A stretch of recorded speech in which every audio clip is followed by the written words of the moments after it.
And there's a whole musical about their desire to be loved and all that kind of stuff, and it's really crazy. But it became a cult hit, and it's done by community theaters, colleges, and universities all over the country. And our two Jersey girls both discovered that they had done productions of Sideshow back in high school or college, and that they had played, one played Daisy and one played Violet, which I thought was really cool. But what they did not realize is that whenever they were first playing the original cast recording, whenever they were learning the music, that they were listening to the fabulous Flying Fingers of Philip Fortenberry on that original cast album as he played the opening strings.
Sing like that in Jersey, boys.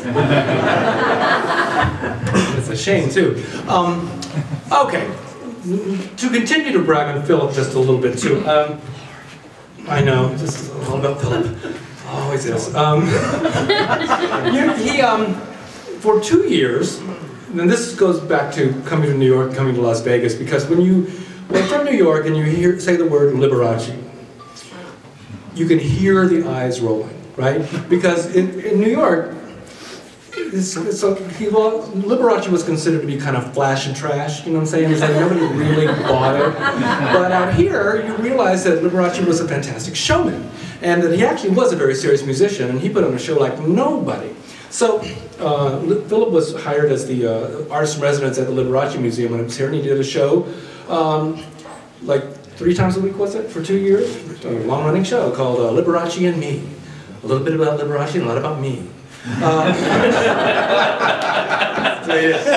Well, anyway, I didn't know if you know this, but HBO is producing a movie about the life of Liberace. Well, not really the life of Liberace, but it's a scandalous movie about Liberace and his boyfriend and all the nasty things that went on. And it stars Michael Douglas as Liberace.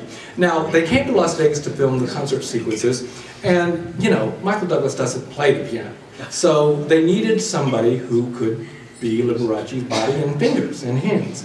So they needed to look no farther than our own Philip Fortenberry, who, when you see the movie on HBO, and it is scandalous, I promise you, when you see Michael Douglas playing, you'll know it's not really him, it's Philip. So, anyway, so, sorry about that. So, with that in mind, I asked Philip if he would play one of Liberace's big hits, and here it is.